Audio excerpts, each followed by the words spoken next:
Hey, welcome to another update on Archmage Rises. We are sick of giving you updates and saying, "Hey, build 11's not ready yet." So the whole idea was we were gonna like save all this information and not have any spoilers and stuff, and then we'd launch build 11 and you'll all go, "Wow, look at all this great stuff."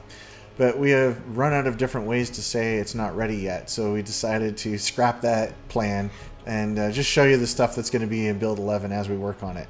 So what is our current status right now on build 11 there, Nick? It's going well, Thomas. But it's not ready yet. Yeah, it's not ready yet. Not ready yet. We're still working on it. So this is the thing that we discovered. Build 11 sucks. It totally blows. It's the worst thing ever. So we've been working on it and trying to make things fun. And I think there's been a good week of progress and making things fun. Oh yeah, there's no doubt about that. We've made a ton of progress this week. Yeah. Functionally and the eye candy as well. Yeah. Like everything's really coming together. You know, we haven't really worked on many new features, maybe none. And so we've just been polishing and it's been great. Yeah. A lot of progress. So I finished my audit of the game, I think it was Monday morning. And I don't have a total count because there are a lot of subtasks, but there's somewhere around 75 things that were wrong and needed to be addressed in the game. And some of them were really big and some of them were just really small, like text glitches or whatever. But anyways, we've been working through them, and I know especially last night you were checking off tons of tasks and getting them done. Yep. So I can't even say, I don't think we're halfway through the list yet or not, but anyways, we're working through them, and we decided to show people the game. So you want to show people the game, Nick? Yes. That is definitely. That's your favorite thing to do. Okay. Yeah. Okay, so their heads aren't the same size. They're roughly the same size, no? Okay, that's fine. We've had comments about that, Thomas. You know, we got to be pro on the head size. Yeah, that's true. Okay. Okay, you can see everything? Yep. Okay, so here we are in the game. What should we show the people, Nick? What do you want to show them? Gambling. Okay, so let's go to the inn. And we have a new option here, gamble. And this is our new, we call this the encounter manager. And we have a new game in here that Nick created called 2 Moons. I think you'll be seeing it at a casino near you because it's real fun. So 2 Moons, why don't you give people a quick rundown on what 2 Moons is? Okay, it's kind of like a variation of blackjack in some ways in that you're trying to get as close to a number as possible without going over. You're playing against the dealer. There's some differences in that you're trying to get to the number 60, which is 2 months, 2 moons, and every time you bet, you can decide how many dice to throw, how many d20s to throw, and it costs you money every time. Yep. So there's a bit of an economy to the game as well. Do you risk throwing a lot of dice so you don't have to bet as much, or go slow and spend more money but have a higher chance of maybe getting a bigger number? Okay, so let's play around here. So I'm going to go with 25 gold per throw. So this is our starting position that we're throwing here, and this is me, and Julian is the innkeeper that I'm playing against. Mm-hmm. And so he's thrown, I've thrown, we've both put 25 into the pot for a total of 50, and now we are going, I've already thrown 2 dice, he's thrown 3. And I have a score of 8, which is pretty low. So here's where it's a little more strategic than something like blackjack.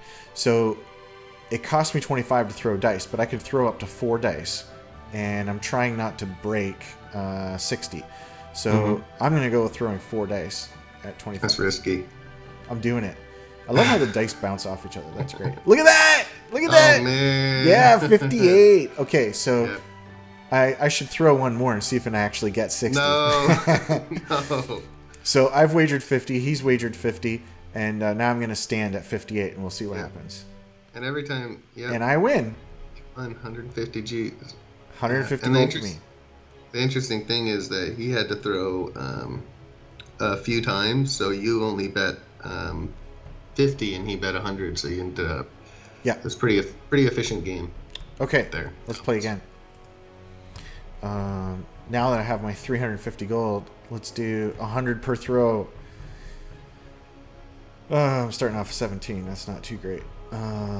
Okay, so I'm down to 250. So basically, because of my money, I only have enough money for 2 throws. Mm-hmm. Yeah, I've been playing a lot of this and testing it.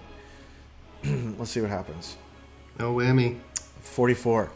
So that was a Ooh. low roll on all those dice. And so now we have to throw another 100 in. Or I can stand and hope that he busts. Now, you program this to work with more than one one-on-one, eh? Right. Yep. So you could bring your a buddy in there and try to take his money, I guess. Yeah, so it's designed so that we could have like 5 people all playing against each other. Mm-hmm. Not 5 people like through multiplayer, but like 5 people in the game world, like NPCs. Right. You can go pick up your friend, take him to the inn, and you can gamble with him. Okay, so I don't know. I think I'm gonna go. It is kind of tough. I'm gonna go one more. Let's see if I can roll high. No whammy. Oh. See, I don't have enough money now. I just have to stand at 47 and hope he busts. Mm-hmm. Oh, we tied with 47. That's a lot of money. So that's what we call a crescent moon when you split the pot, because we both tied, so we just split it. So I got 250. So not bad. You're still in the game. I actually lost 50.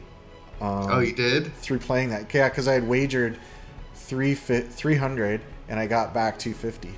Oh, that's right, yeah. It was better than losing all of it. Anyway, so that's one of the things we've been working on. So just to give people an example of kind of, I don't know, the perfection that I'm trying to put into this game. This little first sentence here.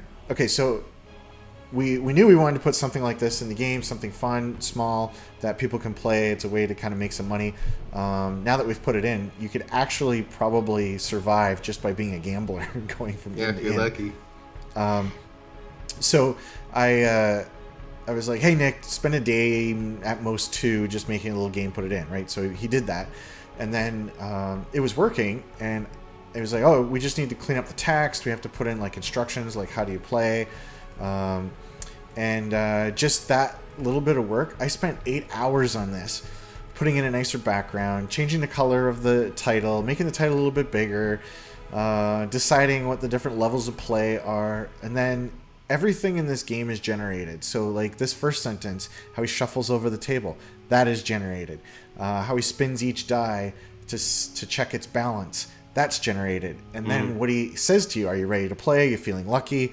It even takes in time of day and weather as to what he says. Like, so, yeah, that's cool. So like everything in this game should be fresh most of the time. And so if I go and I play this, laying this thing out, I tried a whole bunch of different layouts, what was the most important information to see, all that stuff. So anyways, I spent 8.5 hours just taking something that was already working and making it good, is what I would say. Like, just ready to release, ready to put in people's hands.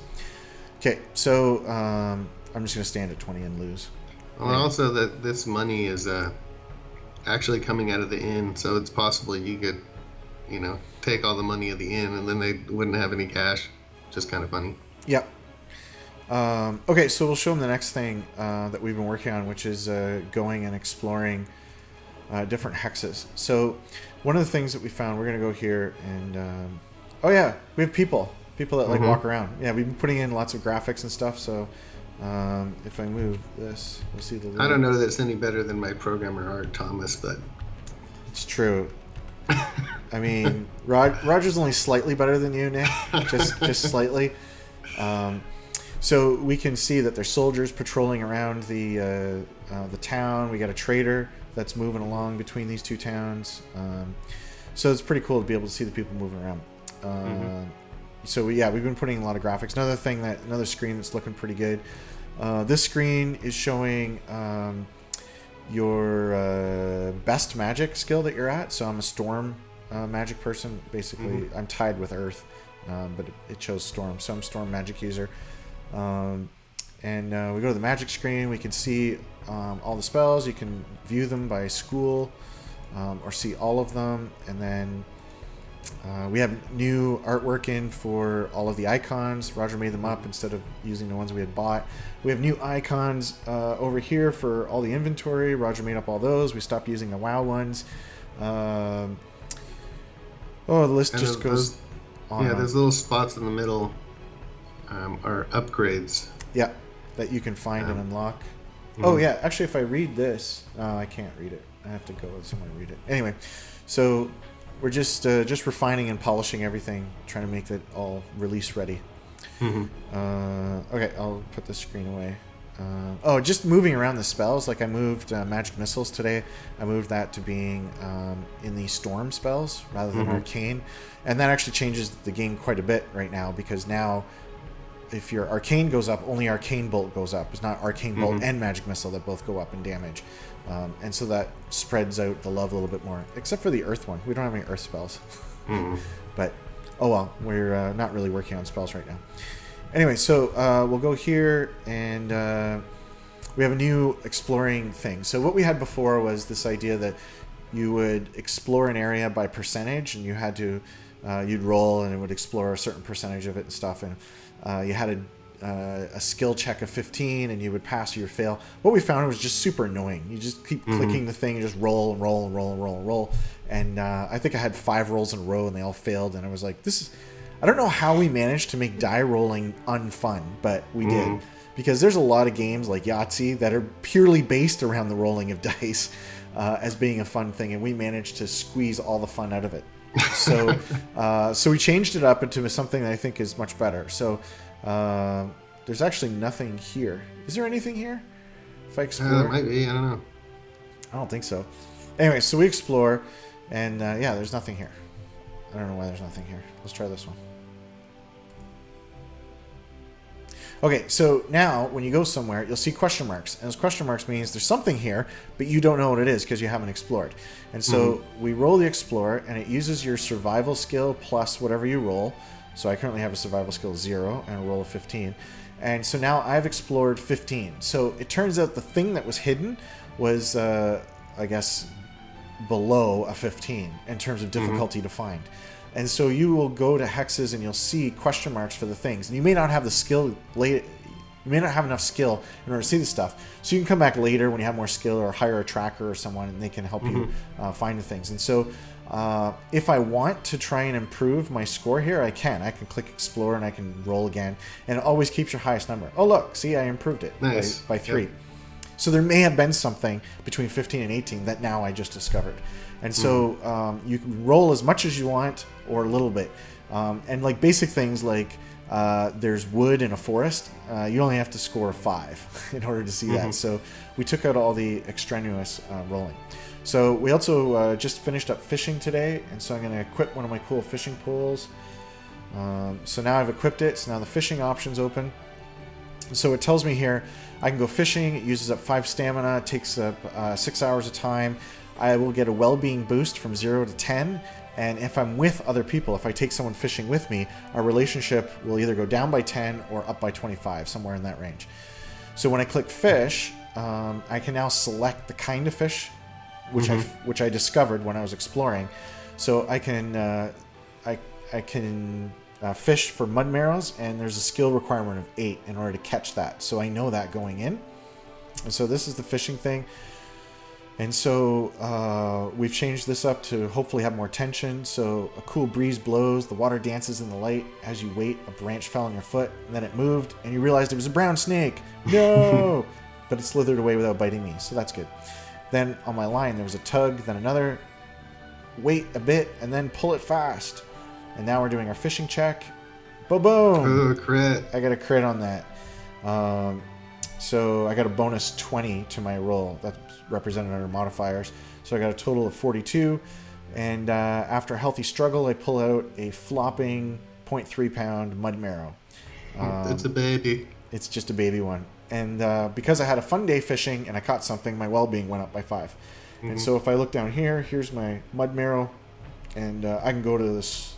I can go and sell it. I can eat it. I can grind it. Pull up your core screen. Pull up my my core screen. Because you got a crit, so it should show your survival skills now 1. Yep. And this And is so that also affects like your exploration and stuff. yes. You And can this also is see the fishing pole equipped there. yeah, over here. This is because of the fishing pole. And Mhm. this is the progress towards skill level 2, right? Hmm. Yeah. Yeah, so you get a little bit of progress on a skill with every success. A crit bumps it all the way up, but Yeah. yeah. Okay. And yeah, so that is fishing. So these are, I think these are shippable now. These features, they were not before. Yeah, we just added a bunch more, fish and stuff, and the like the work we're doing of polishing and integrating it is important as we expand to like more actions. So that's why we're still talking about fishing, is because exploration wasn't fun.